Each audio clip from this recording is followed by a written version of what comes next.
मेरा नाम अभय है। गर्मी बहुत तेज पड़ रही थी और मैं इस कड़कती हुई धूप में ढेर सारा बोझ लेकर इस नई बनने वाली बिल्डिंग के ऊपर लेकर जा रहा था। यहाँ रेनोवेशन का काम हो रहा था। मैं एक मजदूर था और ईंट ढोया करता था। मेरी जिंदगी बहुत कठिन थी। मैं अपनी जिंदगी में पूरी तरह से अकेला रह गया था। हम दो भाई थे और मेरे माता पिता। मुझे अच्छी तरह से याद है, जब मैं छोटा था तब भी हम लोग गरीब ही थे, लेकिन मेरे पिताजी की कमाई से हम दो वक्त की रोटी सुकून से खा लिया करते थे। और मेहनत किसे कहते हैं, ये तो मैं जानता ही नहीं था। मेरा बड़ा भाई मुझसे उम्र में पूरे 3 साल बड़ा था। मेरे पिताजी हमें इस दुनिया से बहुत जल्दी छोड़कर चले गए। पिताजी के बिना माँ ने हमें पाल पोस कर बड़ा किया, जो कि कपड़ों की बुनाई किया करती थी। सर्दियों में स्वेटर बुनकर बाजार में बेचती थी। लोग उनके स्वेटर बहुत पसंद करते थे। माँ से भी जितना हो सका उन्होंने हमारे लिए किया। मगर एक समय ऐसा आया जब मेरे बड़े भाई की अचानक बहुत तबीयत खराब हो गई। उसकी तबीयत इतनी ज़्यादा खराब हो गई कि माँ परेशान हो गई थी। एक दिन माँ भाई को सरकारी अस्पताल लेकर चली गई। उसे खून की उल्टियाँ आ रही थी। उसकी तबीयत बोझिल रहती थी। वो जो मुझसे भी ज़्यादा सुंदर हुआ करता था, बीमारी ने उसकी सुंदरता को पूरी तरह से ख़त्म कर दिया था। माँ हम दोनों भाइयों से बराबर का प्यार किया करती थी। उस समय मैं अपनी माँ की गोद में था। दो छोटे बच्चों की परवरिश करना और अकेले ऐसे में घर भी चलाना और घर में कमाई भी करना, ये सब एक औरत के लिए बहुत मुश्किल काम होता है। मैं तो उस समय ना समझा था, ज़्यादा कुछ जानता नहीं था। जब मेरे बड़े भाई की तबीयत बहुत खराब हुई तो माँ ने कई रिश्तेदारों के आगे हाथ भी फैलाए। उनसे कहा कि मेरे बेटे की तबीयत ठीक नहीं है, मेरी मदद करो। मगर किसी ने उनकी कोई मदद नहीं की। तो वो अकेले ही अपने बेटे को लेकर सरकारी अस्पताल चली गई। सरकारी अस्पताल में जब मेरे बड़े भाई के चेकअप हुए तो डॉक्टर ने कहा कि आपके बेटे को बड़ी बीमारी हो गई है। ये सुनकर मेरी माँ के तो होश ही उड़ गए थे कि इतनी कम उम्र में कैंसर जैसी बीमारी कैसे हो सकती है। डॉक्टर ने कहा कि ये बीमारी तो किसी को भी कभी भी हो सकती है। माँ इतनी ज़्यादा परेशान हो गई थी कि उनका अपने काम में ध्यान भी नहीं लग पा रहा था। मैं भी भूख से बिलक बिलक कर रोता रहता था। माँ सोच रही थी कि मैं क्या करूं, बेटे का इलाज करवाऊं या फिर खाने का बंदोबस्त करूं। उनकी कुछ समझ में नहीं आ रहा था। वक्त गुजरता जा रहा था और मेरे बड़े भाई की तबीयत दिन ब दिन खराब होती जा रही थी। माँ के लिए कठिन से कठिन समय आता जा रहा था। ऐसे में उन्होंने लोगों के दरवाजे खटखटाए, उनसे पैसों की मदद के लिए कहा, मगर किसी ने उनकी मदद नहीं की। हाँ, एक औरत ने उनको 500 रुपए दिए थे कि चाहे तो अपने बेटे का इलाज करवा लो, हम तुम्हारी इतनी ही मदद कर सकते हैं। माँ फौरन मेरे बड़े भाई के इलाज के लिए दौड़ी, मगर वो पैसे बहुत कम थे। सरकारी अस्पताल के डॉक्टर ने कह दिया था कि यहाँ आपके बेटे का इलाज नहीं हो सकेगा, इसे कहीं और ले जाओ। माँ जानती थी कि वो कितनी ही कोशिश क्यों ना कर ले, उनका बेटा अब नहीं बचेगा, क्योंकि उनकी बीमारी काफ़ी हद तक बढ़ चुकी थी। मगर वो एक माँ थी और माँ अपनी औलाद को कभी भी तकलीफ में नहीं देख सकती। जितना हो सके उसे तकलीफ से निकालने की कोशिश करती है। मेरी माँ भी मेरे बड़े भाई को उनकी बीमारी से निकालने की कोशिश कर रही थी, मगर ये सब कुछ उनके लिए बहुत मुश्किल था। वो अपने मायके वालों के पास भी गईं, ससुराल वालों के पास भी गईं, लेकिन वहां से उन्हें तानों के अलावा कुछ भी नहीं मिला। ऐसा इसलिए था क्योंकि मेरे माता पिता ने अपनी मर्जी के मुताबिक शादी की थी और इस शादी से ना तो मेरी माँ के घर वाले खुश थे और ना ही मेरे पिताजी के घर वाले। मेरे पिताजी एक मामूली से मजदूर थे और मेरी माँ अच्छे खासे खाते पीते घर की बेटी थी। उन्हें मेरे पिताजी से मोहब्बत हो गई थी। जब माँ के घर वालों को पता चला कि उनकी बेटी किसी मजदूर से मोहब्बत करती है तो उनको ये बात नागवार गुजरी और उन्होंने अपनी बेटी की शादी कहीं और करवाने का फैसला कर लिया। माँ और पिताजी एक दूसरे से बहुत मोहब्बत करते थे, तो एक दूसरे से अलग कैसे हो सकते थे। इसलिए उन दोनों ने एक कदम उठाया। पिताजी ने माँ को घर से भगा लिया था और फिर काफ़ी समय तक माँ के साथ अपने दोस्त के एक पुराने घर में रहते रहे। मगर दोस्त भी कब तक अपने घर में जगह दे सकता था। एक वक्त आया जब पिताजी माँ को लेकर अपने घर वालों के पास आ गए। वो लोग नाराज तो हुए थे, लेकिन उन्होंने वक्त रहते उनको माफ़ कर दिया था और मेरी माँ को भी स्वीकार कर लिया था। मेरी माँ की ज़िंदगी थोड़ी बेहतर हुई तो मेरे दादा दादी की मौत हो गई थी, जिसके बाद मेरे पिताजी के भाइयों ने घर का हिस्सा बंटवारा कर लिया, जिसमें मेरे पिताजी के हिस्से में घर का ही एक छोटा सा कोना आया था। मेरी माँ पिताजी उसमें भी खुश थे। स्थिति तो तब बिगड़ी थी जब पिताजी इस दुनिया को छोड़कर चले गए थे और माँ को अकेले ही इस जंग को लड़ना था।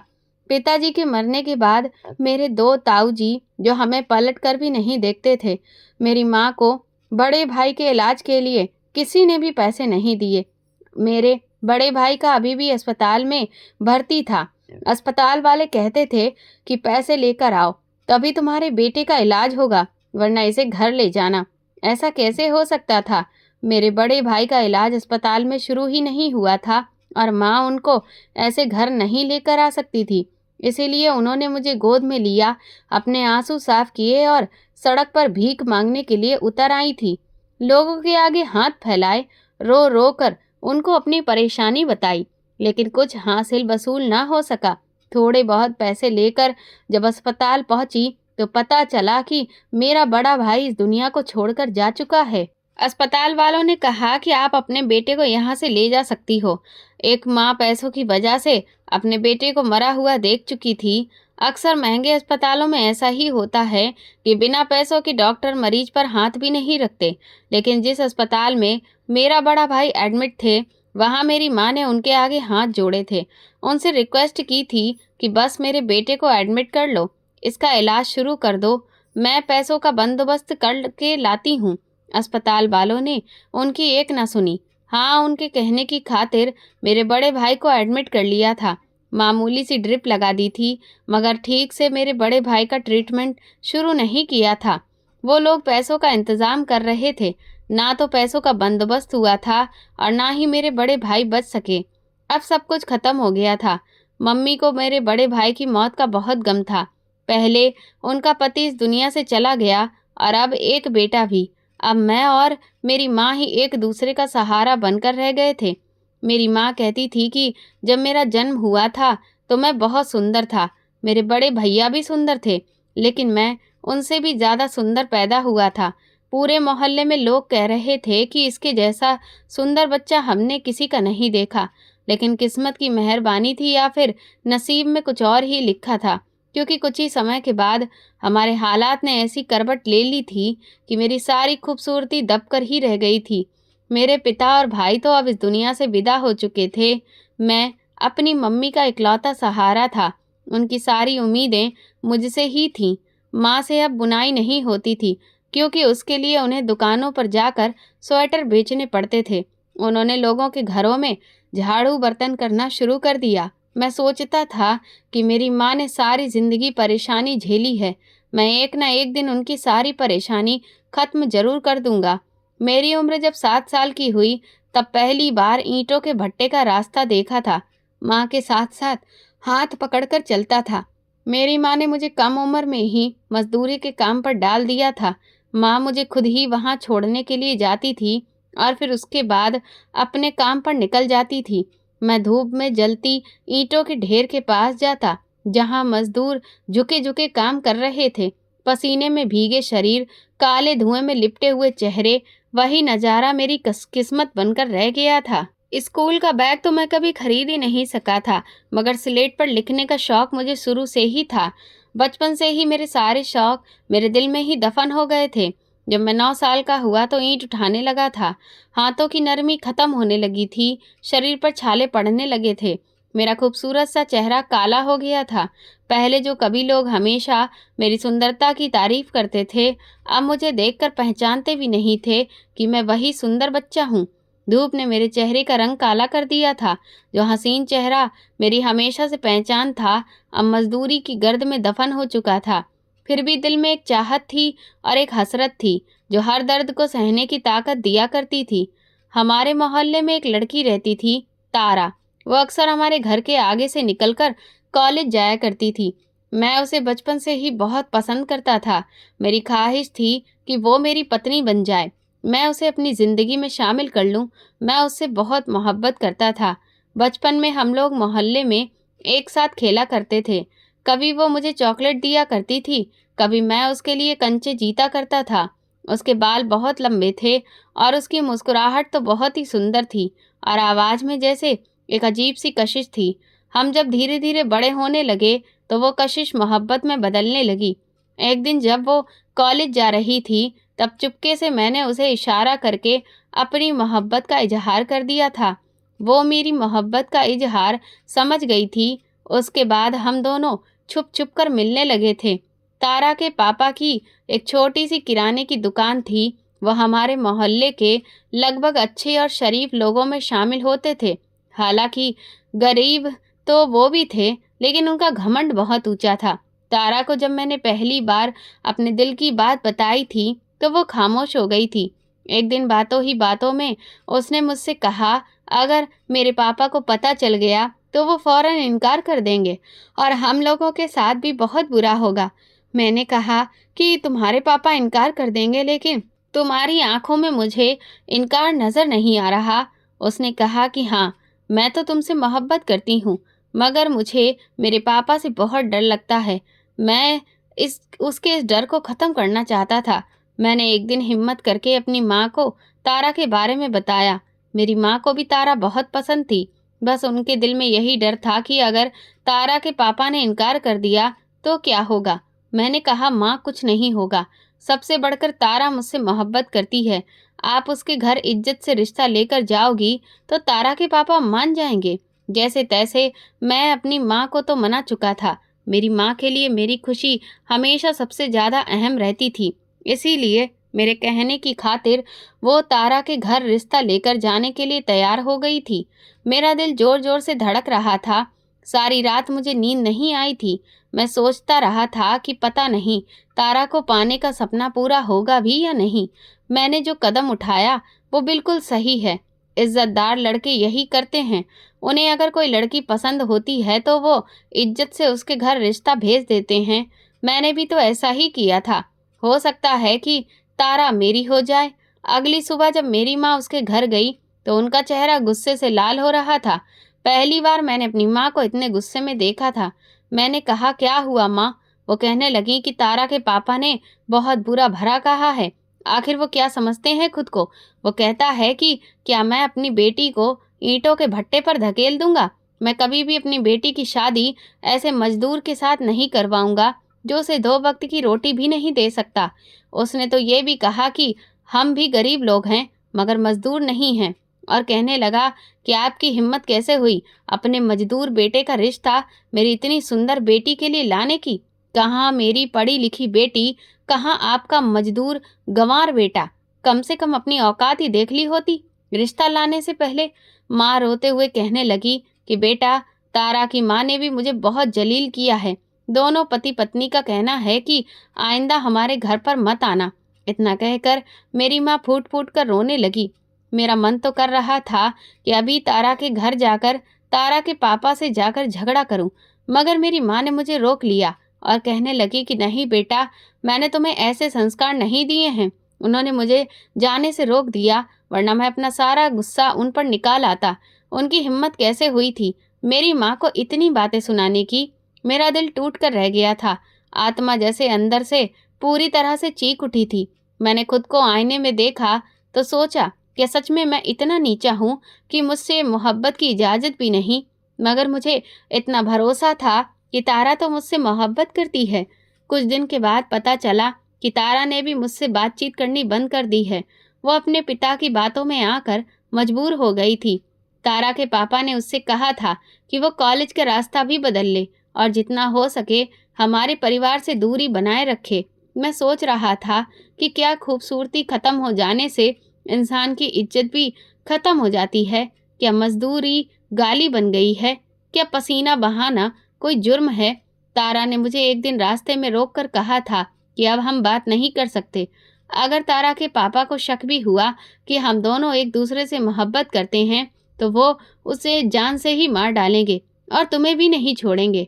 वो बहुत डरी हुई थी। उसकी आवाज़ कांप रही थी। मेरा दिल कह रहा था कि वो झूठ बोल रही है, लेकिन जुबान इनकार कर रही थी। मगर आंखें कबूल कर रही थी कि वो रोजाना इसी गली से गुजरकर कॉलेज जाती थी। लेकिन अब जब से तारा के पापा ने मना कर दिया, उसने अपना रास्ता बदल लिया था। लेकिन मैं फिर भी उसे देख लिया करता था। जब मैं भट्टे से वापस आता था तो उसे देख लेता था। वो भी मुझे देखती थी, लेकिन चेहरा दूसरी तरफ कर लेती थी, मगर कभी कभी पलट कर भी देख लेती थी। हम दोनों के बीच बातचीत होना बंद हो गया था। वो लम्हा मेरी जिंदगी से सब कुछ ले गया था। मैं दिल ही दिल में वादे किया करता था कि एक ना एक दिन तारा को हासिल करके ही रहूंगा। एक दिन उसका पिता खुद मेरा रिश्ता मांगेगा अपनी बेटी के लिए। मैं अपनी गरीबी को ख़त्म कर दूंगा। मैं कामयाब होकर दिखाऊंगा। मेरे पास एक पुराना मोबाइल था जो ज़्यादातर बंद ही रहता था। मैंने उसे बेच दिया और किस्तों पर एक स्मार्टफोन ले लिया। कुछ लोग कहते थे कि पागल हो गया है।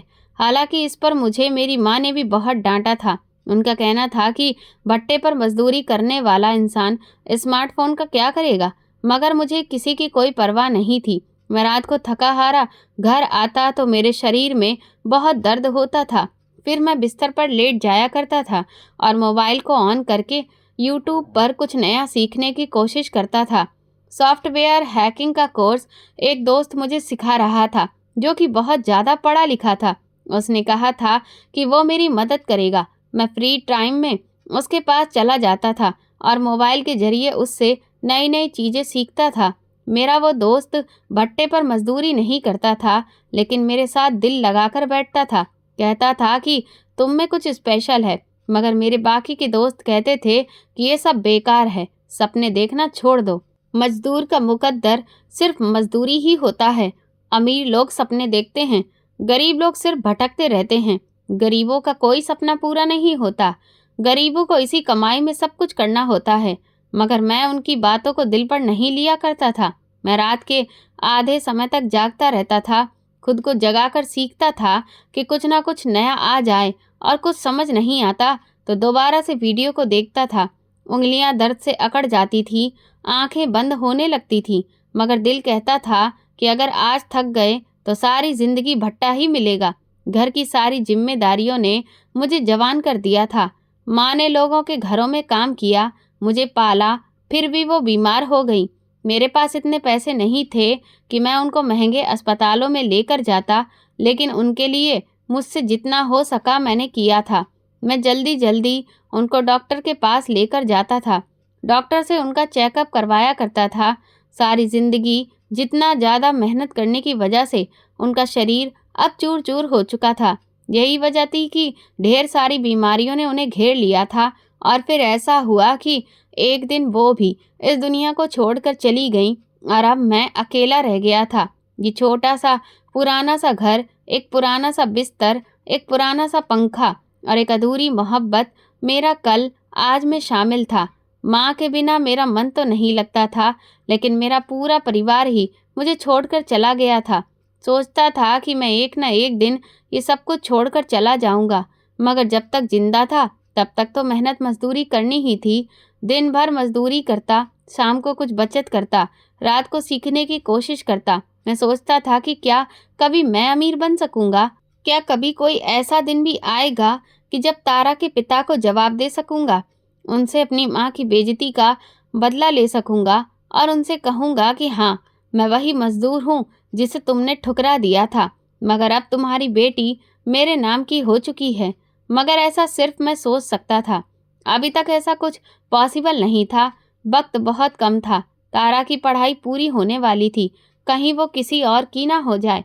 हमेशा मेरे दिल में ये डर लगा रहता था कि अगर देर हो गई तो शायद मैं हमेशा के लिए अकेला रह जाऊंगा। लेकिन ये अकेलापन अब मेरी हिम्मत बन चुका था और अब मैंने डिसाइड कर लिया था कि अब कुछ ना कुछ करके ज़रूर दिखाना है, खुद को मनवाना है, अपने हाथों के छालों को अपनी कामयाबी की मोहर बनाना है, अपनी गरीबी को अपनी ताकत बनाना है। और फिर वही हुआ जिसका मुझे डर था। एक दिन तारा मुझसे मिलने के लिए आई थी। वो अभी भी बहुत डरी हुई थी, बहुत रो रही थी। हमारे मोहल्ले के पीछे एक सुनसान जगह थी जहाँ हम कभी छुप छुप कर मिला करते थे और जिसे हमारी मोहब्बत की अकेली पनाह कहा जा सकता था। वह आज भी थोड़ी सहमी हुई थी और चेहरे पर वो मुस्कुराहट भी नहीं थी जो हमेशा हुआ करती थी। मैं उसको ऐसे देखकर घबरा गया था। उसकी आंखों में एक अजीब सा डर और एक अजीब सी बेचैनी थी। शायद कुछ कहना चाह रही हो, लेकिन शब्दों के लिए हिम्मत इकट्ठी करना उसके लिए मुश्किल हो रहा था। मैं खुशी से बेताब होकर उसके करीब गया। मैंने दिल ही दिल में हजार सपने बंद कर रखे थे। शायद वो मुझे कुछ बताने के लिए आई है कि उसने अपने पिता को मना लिया है, या शायद वो घर से भागने का इरादा रखती है। लेकिन जैसे ही उसने मेरी आंखों में आंखें डालकर देखा तो मुझे आइडिया हो गया था कि ज़रूर कोई बुरी खबर है। उसने रोती हुई आवाज़ में कहा कि मेरे घर पर एक डॉक्टर का रिश्ता आया है। मैं तुमसे मोहब्बत करती हूँ, तुम्हारे अलावा किसी से शादी नहीं कर सकती, मगर मेरे पिता तुमसे किसी भी हाल में मेरी शादी नहीं करवाएंगे। मेरे माता पिता उसके रिश्ते के लिए हाँ कर चुके हैं। उसकी बात सुनकर तो जैसे मैं दंग रह गया था। मुझे ऐसा लगा जैसे किसी ने मेरे कदमों के नीचे से ज़मीन खींच ली है। काफ़ी देर तक तो मैं कुछ बोल भी नहीं सका था, बस उसे देखता रहा। लेकिन फिर हिम्मत करके मैंने कहा, तो फिर तुम क्या चाहती हो? उसने रोते हुए अंदाज में कहा कि मैं तो तुम्हें चाहती हूँ। मैं भला किसी और से शादी कैसे कर सकती हूँ? मैं यहाँ सिर्फ तुम्हें ये सब कुछ बताने के लिए आई हूँ कि मेरे पास अब 1 साल का समय है। 6 महीने के बाद मेरा रिजल्ट आ जाएगा और उसके 6 महीने के बाद मेरी शादी हो जाएगी। अगर तुम कुछ कर सकते हो तो कर लो, वरना मेरी शादी किसी और से हो जाएगी। इतना कहकर उसने मेरी तरफ देखा और फिर वो रोने लगी। वो भी मुझसे सच्ची मोहब्बत करती थी। उसने कहा था कि कुछ तो करो अभय, कोई ऐसा चमत्कार दिखाओ जिससे मैं तुम्हारी हो जाऊं। मैंने दुख और गुस्से में पूछा, तो फिर ये सब क्यों किया? मोहब्बत क्यों की? अपने पिता से इनकार क्यों नहीं कर देती? तुम उनसे इनकार करोगी तो हो सकता है कि वो तुम्हारी बात मान लें और तुम्हारी शादी किसी और के साथ ना करके मेरे साथ कर दें। वो कहने लगी कि तुम्हें क्या लगता है कि मैंने कोशिश नहीं की? मैंने तो तुमसे मोहब्बत भी दिल से की थी, लेकिन मेरे बस में अब कुछ भी नहीं है। मैं क्या करूं? क्या अपने पिता से कहूं कि मेरी शादी एक मजदूर से करवा दो? इतना सब कुछ हो जाने के बाद भी मैं खामोश हो गया। मैंने कभी सपने में भी नहीं सोचा था कि एक दिन वो लड़की जिसके लिए मैंने अपनी ज़िंदगी के सारे अरमान कुर्बान कर दिए थे, वो मुझे इतनी बेबसी से यूँ समझा रही होगी जैसे वो भी इसी जालिम समाज के आगे हार चुकी हो। मैंने उसकी बातें सुनकर कहा कि अच्छा, तो फिर ये मोहब्बत ही क्यों की थी? जब पता था कि एक मजदूर से शादी नहीं हो सकती, तो क्यों मुझे ज़िंदगी के सपने दिखाए थे? वो खामोश हो गई। उसकी आंखों में आंसू थे, लेकिन मेरे अंदर का तूफान इतना बढ़ गया था कि मैं उसकी आंखों के आंसुओं को नज़रअंदाज कर रहा था। मैं पलटकर वापस चला आया था, जैसे मेरी हिम्मत जवाब दे चुकी हो। लेकिन सच तो ये था कि मैं बुरी तरह से टूट गया था। मेरी दुनिया पूरी तरह से बिखर गई थी, अंधेरा हो गया था। पहले ही मेरी इस जिंदगी में मेरा कोई अपना नहीं था, और अब जब मुझे अपना मानने वाली तारा थी, तो वो भी मुझसे दूर होने वाली थी। उस रात मुझे नींद नहीं आई। कमर सीधी करने की कोशिश की, लेकिन बार बार उसका चेहरा सामने आ जाता था। सुबह हुई तो मैं भट्टे पर काम करने के लिए चला गया था, लेकिन उस दिन ईंटें भी मुझसे नाराज हो रही थी। बार बार मेरे हाथों से छूट रही थी। हाथों की हरकत सुस्त थी। काम करने का बिल्कुल भी मन नहीं कर रहा था। दिल बोझिल था, दिमाग कहीं और भटक रहा था। शाम को मैंने जब अपने दोस्तों को अपनी परेशानी के बारे में बताया, तो वो अंदर ही अंदर हंसने लगे थे।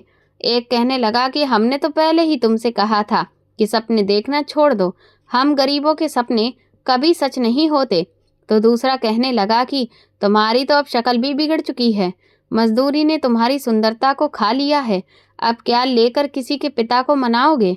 मैं खामोशी से सबकी बातें सुन रहा था, क्योंकि मेरे पास कुछ कहने को तो था ही नहीं। मैं सच में हार चुका था, जैसे मेरे अंदर की सारी नाकामी खत्म हो चुकी हो, जैसे अब बस कुछ ही दिन बाकी हो, मेरे सब्र के, मेरे सपनों के, मेरे इरादों के। अब 1 साल मेरे पास था, लेकिन 1 साल में आखिर मैं क्या कर सकता था? ना तो मैं कोई डिग्री हासिल कर सकता था, ना कोई नौकरी लग सकती थी, ना किसी बड़े पद की परीक्षा दे सकता था, ना ही कोई ऑफिसर बन सकता था। हाँ, जो काम मैं कर रहा था, मतलब ऑनलाइन सॉफ्टवेयर हैकिंग सीखना, वही मेरी इकलौती उम्मीद बची हुई थी। लेकिन वो भी एक ऐसा रास्ता था जिसमें कामयाबी का कोई दूर दूर तक रास्ता नजर नहीं आ रहा था। ना ही मुझे यकीन था कि मैं कभी कामयाब हो सकूंगा। मेरे दिल में लगन थी तो वो सिर्फ तारा को पाने की थी। मुझे लगता था कि मुझे कुछ हासिल नहीं होगा। मैंने खुद से सवाल किया कि क्या मैं सच में हार मान लूंगा? क्या मैं इसी तरह से बैठकर सब कुछ देखता रहूंगा कि मेरी मोहब्बत किसी और की हो जाएगी? क्या मेरी मेहनत सिर्फ धुआं बनकर उड़ जाएगी? फिर भी दिल से एक आवाज़ आई थी कि नहीं, एक बार कोशिश करके देख लो। कोशिश करने में कुछ नहीं रखा। कोशिश करने वालों की हमेशा जीत होती है।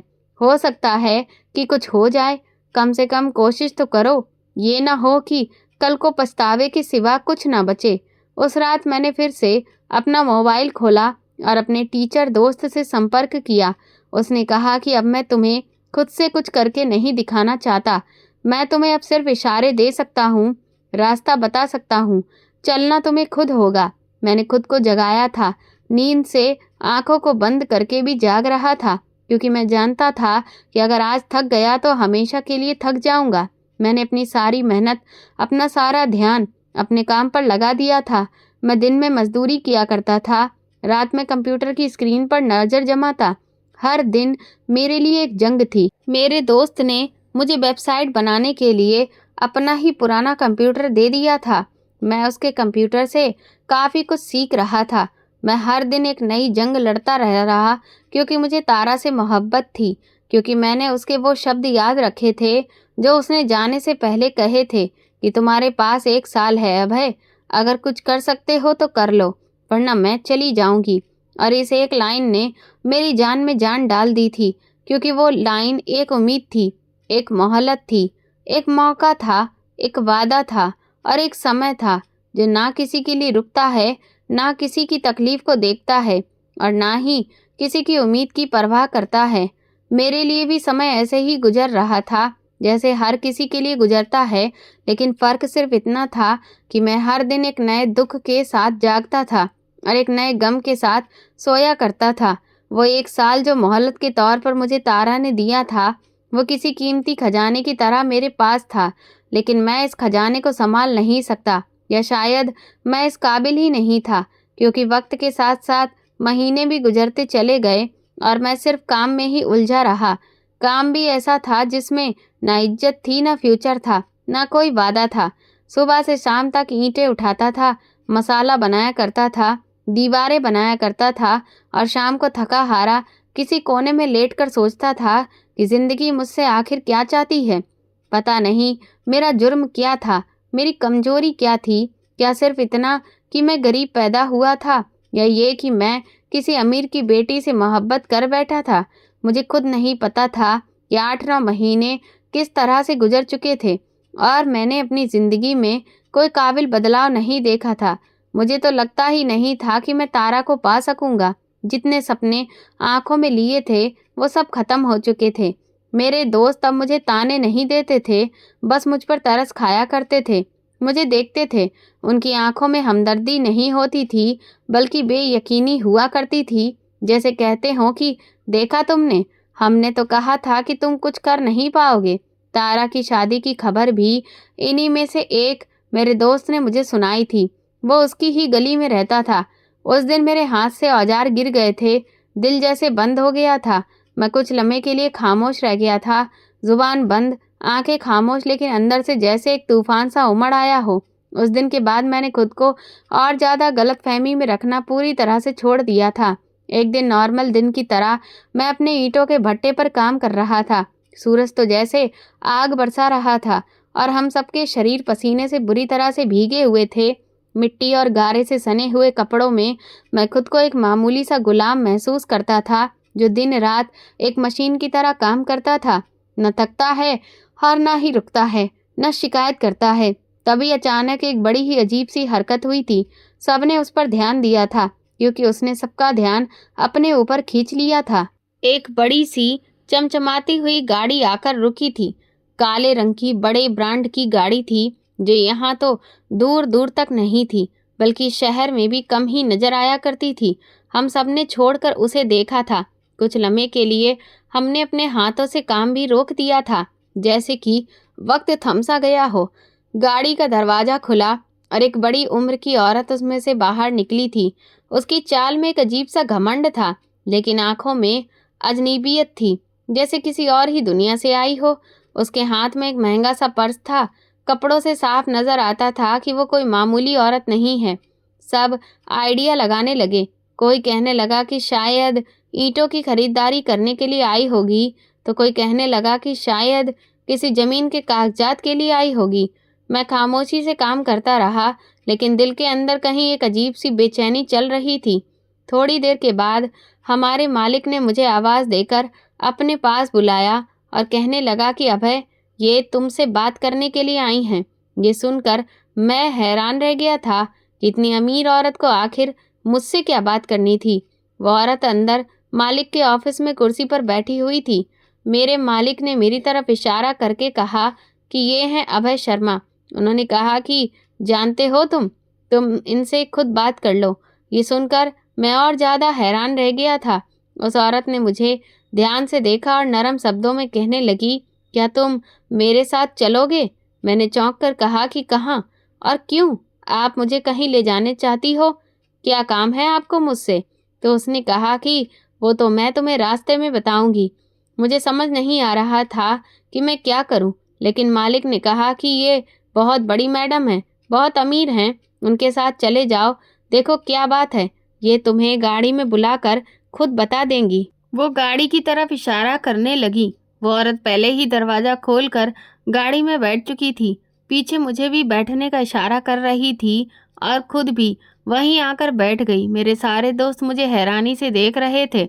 उनकी नज़रों में अभी भी सवाल थे और जलन भी थी। जो हमेशा कहते थे कि मैं कभी कुछ नहीं बन पाऊंगा, आज वही मुझे हैरानी से देख रहे थे कि मैं एक महंगी गाड़ी में एक अमीर औरत के साथ जा रहा हूँ।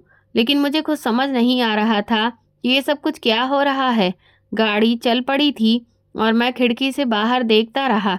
मैंने दिल ही दिल में सोचा कि ज़रूर उसको मुझसे ईंटों का ही कोई काम होगा या अपने घर में कोई काम करवाना होगा, इसलिए मुझसे बात करना चाहती है। क्योंकि कुछ लोग ऐसे होते हैं जो अपने घर बहुत मेहनत से बनवाते हैं। वो हर एक ईंट, हर एक दीवार को सोच समझ कर रखते हैं। शायद वो इसीलिए मुझे ले जा रही है कि बातचीत करे और देखना चाहती है कि मैं काबिल भी हूँ या नहीं। मैं एक मिस्त्री भी था और कुछ काम मुझसे भी बहुत अच्छे से आते थे, लेकिन ये फिर भी बहुत अजीब लग रहा था। गाड़ी शहर की तरफ मुड़ गई थी और मैंने सोचा कि अब कुछ देर में ही पता चल जाएगा कि आखिर हकीकत क्या है कि मुझे वो औरत अपने साथ इतनी दूर तक अपनी गाड़ी में बिठाकर यहाँ ले आई है। कुछ ही वक्त के बाद गाड़ी एक बहुत ही खूबसूरत और आलीशान से बंगले के सामने आकर रुक गई। मैंने ऐसा बंगला सिर्फ फिल्मों और नाटकों में ही देखा था। बड़े बड़े दरवाजे पर हरे भरे आंगन, सफ़ेद दीवारें और शीशे जैसी साफ खिड़कियाँ। वो बंगला किसी बहुत अमीर बिजनेसमैन या किसी एक्टर का लग रहा था। गेट खुला और गाड़ी अंदर चली गई थी। मैं दिल ही दिल में प्रार्थना करने लगा था कि प्लीज़ मेरी इज्जत रख लेना, कहीं मैं किसी ऐसी जगह ना आ जाऊं जहां किसी बड़ी मुसीबत में फंस जाऊं। ऐसा ना हो कि औरत मेरे साथ कुछ गलत कर दे। ऐसा ना हो कि मेरी औकात खुलकर सामने आ जाए। गाड़ी रुकी तो उसने कहा कि आओ अंदर चलते हैं। मैं गाड़ी से उतरा तो मेरे हाथ पसीने से भीग चुके थे। न जाने क्यों मेरा दिल इतनी जोर जोर से धड़क रहा था, जैसे कोई बहुत बड़ी परीक्षा मेरे सर पर हो। दरवाज़ा खुलते ही अंदर एक ठंडी हवा का झोंका महसूस हुआ। अंदर हर चीज़ अपनी जगह पर रखी हुई थी। हर सामान कीमती था, कीमती सोफ़े, महंगा फर्नीचर और महंगी पेंटिंग्स। हर कोने से इमारत बहुत अच्छी लग रही थी। मैं वहीं खड़ा रह गया तो उसने कहा कि आओ अभय, आओ यहाँ बैठो। मैं धीरे धीरे अंदर दाखिल हुआ और एक सोफ़े पर बैठ गया। उसने मुझे पानी दिया और फिर खुद भी बैठ गई थी। कुछ देर तक तो वो औरत खामोश रही।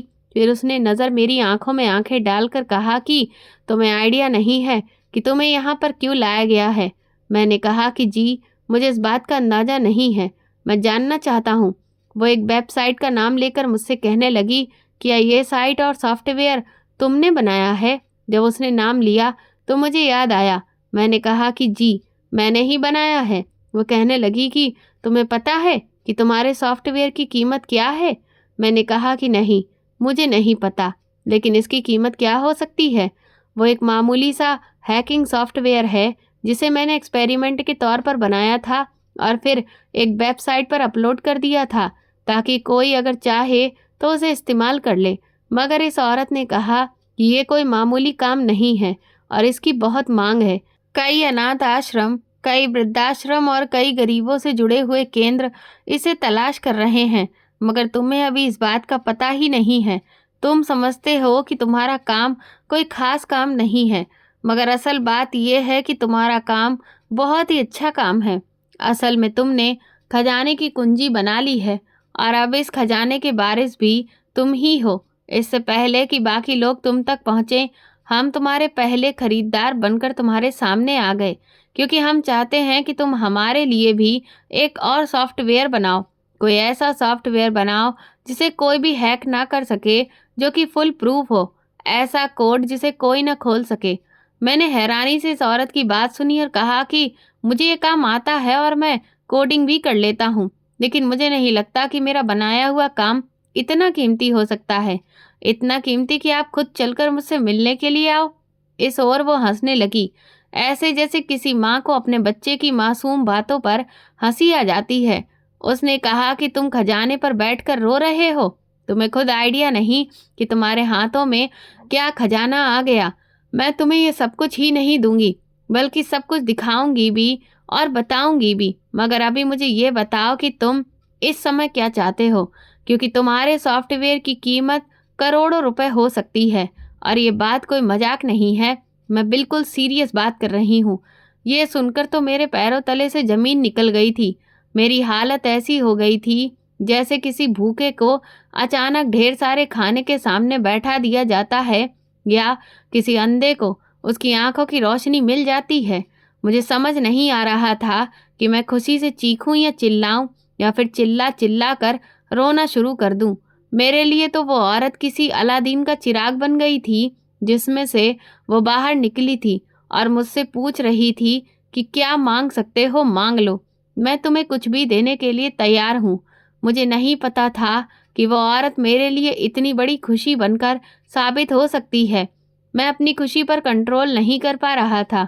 मुझे समझ नहीं आ रहा था ये सब कुछ हकीकत है या फिर मैं कोई सपना देख रहा हूँ। मैं क्या मांग सकता हूँ? मैंने खुद को संभाला था और सोचने की कोशिश कर रहा था कि मेरी सबसे बड़ी ख्वाहिश क्या है। आज मेरे लिए ऑफर था कि मैं कुछ भी मांग सकता था। मैंने थोड़ी देर के बाद कह दिया कि मैं आपके साथ काम भी करूँगा और वो सॉफ्टवेयर भी आपको बनाकर दूंगा, लेकिन मेरी एक ही ख्वाहिश है। उसने कहा कि बताओ तुम्हारी कौन सी ख्वाहिश है? मैं तुम्हारी हर ख्वाहिश पूरी करूँगी। इस दुनिया में सबसे बड़ा पैसा होता है। जिसके पास पैसे हों उसकी सारी ख्वाहिशें खुद ब खुद पूरी हो जाती हैं। मैंने कहा मेरी इतनी बड़ी कोई ख्वाहिश नहीं है, बस मैं एक लड़की को बहुत पसंद करता हूँ, तारा, मेरे मोहल्ले में ही रहती है, मैं उससे शादी करना चाहता हूँ। उसने मुस्कुराकर कहा कि बस इतनी सी बात है, तुम और भी कुछ मांग लेते तो मैं वह भी पूरा कर लेती। आगे उस औरत ने मुस्कुराकर एक ऐसी बात कही थी जिसे सुनकर मेरे होश उड़ गए थे। उसने कहा कि सबसे पहले तो तुम ये सुन लो और अपने दिल को संभाल लो कि ये बंगला जिसमें अभी तुम बैठे हो ये अब तुम्हारा हो चुका है। ये तुम्हारे सॉफ्टवेयर की आधी कीमत है और हम ये चाहते हैं कि बाकी की आधी कीमत तुम्हारे फ्यूचर पर लगा दिए जाए, ताकि तुम हमारे लिए वो सॉफ्टवेयर बना सको जो दुनिया को हिला दे। मैं तो हैरत से इस बंगले की दीवारों को देखने लगा था। मैं एक एक चीज़ को छूकर देख रहा था। फर्श को हाथ लगाने लगा कि शायद मैं कोई सपना तो नहीं देख रहा हूँ, और अगर सच में देख रहा हूँ तो प्लीज़ कोई मुझे जगा दे, ताकि अगर ये सपना है तो ये टूट जाए और मैं हकीकत में वापस आ जाऊँ। मगर ये सपना नहीं था, ये तो सच में एक ऐसी हकीकत थी जिसे मैं एक्सेप्ट नहीं कर पा रहा था। और वो औरत मेरी हरकतों पर हंस रही थी। फिर उसने कहा कि अब तुम जिस लड़की से चाहते हो उसका रिश्ता हम खुद उसके घर पर लेकर जाएंगे। मैं उसके पेरेंट्स से जाकर बात करूंगी, उसको तुम्हारी रिश्तेदारी बताऊंगी, ताकि उनको हम पर कोई शक ना हो सके और वो खुशी खुशी तुम्हारा रिश्ता उसके साथ कर दें, और सब कुछ इज्जत के साथ ही होगा। तुम फिक्र मत करो। फिर उसने ऐसा ही किया। वो तारा के घर चली गई थी और उसने उसके माता पिता से कहा कि मैं अभय की रिश्तेदार हूँ। ये मेरा कजिन लगता है। ये कोई मजदूर नहीं है, ये खुफिया एजेंसी का आदमी है। लाखों करोड़ों रुपए कमाता है। ये मजदूर के रूप में काम कर रहा था। इसके असली काम के बारे में किसी को कोई पता नहीं है। ये तो बहुत ही अमीर इंसान है। इसके पास अपना बंगला है, अपना सॉफ्टवेयर बनाता है जिसकी दुनिया में बहुत मांग है, और इसीलिए हम इसकी शादी आपकी बेटी से करवाना चाहते हैं। आपकी बेटी इसके घर में राज करेगी। वैसे तो हमारा स्टैंडर्ड बहुत हाई है, कहाँ आप लोग और कहाँ हम, लेकिन लड़का लड़की को पसंद करता है, इसीलिए मैं यहाँ अपने कजिन का रिश्ता लेकर आई हूँ। ये सब सुनकर तो तारा के पिता हैरानी से गुमसुम रह गए थे। उन्हें तो समझ ही नहीं आ रहा था कि उनके सामने इतनी बड़ी सच्चाई आ गई है। जिस लड़के को एक दिन उन्होंने रिजेक्ट किया था, अब उसका रिश्ता दोबारा से उनके घर पर आया है, जो कि अब एक नई सच्चाई और एक नई उम्मीद के साथ आया था, जिसे वो झुटला नहीं सकते थे। उन्होंने फौरन कहा कि ठीक है, हम अभय से अपनी बेटी की शादी करवाने के लिए तैयार हैं। उनकी पत्नी कहने लगी कि अरे, आप पागल हो गए हो क्या? 2 महीने के बाद हमारी बेटी की शादी है और आप उसका रिश्ता दूसरी जगह पर तय कर रहे हो। उन्होंने अपनी पत्नी से कहा कि अरे छोड़ो उस डॉक्टर को, वैसे भी वो जानवरों का डॉक्टर है, लानत भेजो उस पर। ये रिश्ता ज़्यादा अच्छा है। मैं तो शर्मिंदा हो रहा हूँ कि पहले मैंने इस रिश्ते से इनकार कैसे कर दिया था। अच्छा हुआ कि रिश्ता दोबारा से आया है, वरना हम लोग तो हाथ मलते रह जाते। मेरी बेटी के लिए इतने अमीर घर से रिश्ता आया है, मैं कैसे इनकार कर सकता हूँ। मैं अपनी बेटी की शादी इसी लड़के के साथ करूँगा। ये सुनकर तो मेरी खुशी के ठिकाने ही नहीं रहे थे। मुझे अपनी आंखों पर विश्वास नहीं हो रहा था कि तारा के पिता मान गए, और तो और तारा की आंखों में भी खुशी के आंसू थे। उसे भी नहीं पता था कि आखिरी समय में ऐसा चमत्कार हो जाएगा। वो कुछ कह नहीं सकी थी, बस सर झुकाकर बैठी रही, और मैं खुद भी हैरानी से सब कुछ देख रहा था। मेरी किस्मत कैसे पलटी, कैसे एक मामूली मजदूर से मैं करोड़ों का सॉफ्टवेयर डेवलपर बन गया था। मैं तो इस चमत्कार को समझ ही नहीं पा रहा था। सब कुछ जैसे किसी फिल्म की कहानी की तरह लग रहा था, मगर हकीकत यही थी, और मैं इस हकीकत में सांस ले रहा था। इस सब काम में लगभग 1 हफ्ते का समय गुजर चुका था, और अब मेरी जिंदगी बदल चुकी थी। मैं इस बंगले में शिफ्ट हो गया था। मेरे हाथों में लैपटॉप था, जिसमें दिन रात मैं काम किया करता था। सॉफ्टवेयर की तरक्की की राहों पर चल रहा था। मैं शादी की तैयारियां भी कर रहा था, और कोडिंग भी दिन रात इसी तरह से चल रहे थे। मेरे कपड़े बदल चुके थे, मेरी चाल बदल चुकी थी, मेरा ढंग बदल चुका था, मेरे शब्दों में कॉन्फिडेंस आ चुका था। अब मैं एक नए सफ़र पर निकल चुका था, जो किसी मजदूर की ज़िंदगी से बहुत दूर था, और जिसकी शुरुआत वेबसाइट से हुई थी, जो मैंने ऐसे ही बना दी थी। मेरी ज़िंदगी पूरी तरह से बदल चुकी थी। तारा जैसी सुंदर और मासूम लड़की से मेरी शादी हो गई थी, जिसने मेरी गरीबी को नहीं, मेरी पहचान को पहचाना था। उसने उन दिनों मुझसे मोहब्बत की थी जब मेरे कपड़ों पर मिट्टी के दाग होते थे, मेरे हाथों पर छाले होते थे, मेरे चेहरे पर थकान लिखी हुई होती थी। लेकिन आज जब मैं कामयाब और अमीर इंसान बन चुका था, तब उसकी आंखों में वही सच्चाई थी जो उस समय हुआ करती थी जब मैं एक मजदूर था। मेरी ज़िंदगी में खुशियाँ थीं, सुकून, इज्जत थी, दौलत थी, लेकिन वो सब कुछ मैं कभी नहीं भूला था जहाँ से मैं उठा था। मैंने फैसला कर लिया था कि मैं अपने बीते हुए समय को नहीं भूलूंगा। मैं इस भट्टे पर वापस आ गया था, जहाँ मैंने दिन रात एक एक करके ईंटें बनाई थीं, जहाँ मैंने पसीने के कतरे ज़मीन पर गिराए थे, जहाँ मैंने भूख प्यास बर्दाश्त की थी, जहाँ मेरे सपने सिर्फ सपने ही रह गए थे। मैं अपने मालिक से मिला, जो कभी सख्ती से बात किया करता था, जिसके चेहरे पर हमेशा गुस्सा और आंखों में सख्ती हुआ करती थी। लेकिन आज जब उसने मुझे बड़ी सी गाड़ी में बैठकर आते हुए देखा, तो उसकी आंखों में हैरानी भी थी, खुशी भी थी, गर्व भी था। उन्होंने मेरे सर पर हाथ रखा और कहने लगे कि तुमने मेरा दिल जीत लिया है। तुमने दिखा दिया है कि मजदूर का बेटा सिर्फ मजदूर नहीं रहता, वो चाहे तो आसमान भी छू सकता है। मैंने मालिक के पैरों को हाथ लगाया और दिल ही दिल में प्रार्थना की। मैंने फिर अपने साथियों को बुलाया, जिनके साथ मैंने हमेशा काम किया था, जिनके साथ मैं बैठकर खाना खाया करता था। जिनके साथ मैंने सपने देखे थे और दुख सहे थे। मैंने इन सबको एक जगह जमा किया और कहा कि अब वक्त आ गया है कि तुम लोग ये मेहनत भरा काम छोड़ दो, क्योंकि मैं जानता हूँ कि भट्टे की ज़िंदगी कितनी कठिन होती है। मैंने सबको अलग अलग काम दिलवा दिए थे। किसी को मैंने दुकान बनाकर दे दी थी, किसी को ठेले लगवा दिए थे, तो किसी के लिए मैंने सब्जी की गाड़ी का बंदोबस्त कर दिया था, तो किसी को मैंने साइकिल या मोटरसाइकिल मैकेनिक का काम सिखाकर दुकान खुलवा दी थी। और जिनको कुछ भी नहीं आता था उनको मैंने नए कोर्सेज करवाए थे, ताकि वो कुछ नए हुनर सीख सकें और अपनी मेहनत की कमाई कर सकें। मैंने सिर्फ यही नहीं किया, बल्कि इन सबके बच्चों के लिए भी शिक्षा का बंदोबस्त कर दिया था। उनके घरों में राशन भी डलवा दिया था, उनकी बेटियों की शादी में हाथ बटाया, उनकी बीमारियों का इलाज करवाया और उनकी प्रार्थनाओं को समेट लिया। मुझे लगता था जैसे ऊपर वाले ने मुझे दौलत नहीं बल्कि एक मौका दिया है, ताकि मैं दूसरों की ज़िंदगी बदल सकूं, जैसे मेरी ज़िंदगी बदल गई थी। और तारा, वो तो मेरी जान थी, मेरी पहचान थी। वो एक ऐसी लड़की थी जो मुझे इनकार कर सकती थी, जो किसी डॉक्टर या ऑफिसर को हाँ कर सकती थी, लेकिन उसने फिर भी मुझे चुना था। एक मजदूर को उसकी आंखों में सिर्फ सपने थे, दौलत की चमक नहीं थी। और जब वो सपना पूरा हुआ तो वो मुझे ऐसे देखती थी जैसे मैं कोई राजकुमार हूँ। मैंने उसके लिए वो सब कुछ किया था जो मैं कर सकता था। उसने महंगे कपड़े दिलवाए थे, जेवर दिलवाए थे, नए घर की सजावट उसकी मर्जी के हिसाब से की थी। हर कमरे में उसकी पसंद का रंग लगवाया था और हर सुबह मैं उसके चेहरे पर मुस्कुराहट देखने की कोशिश करता था। उसकी हर ख्वाहिश को पूरा करने की मैंने ठान ली थी।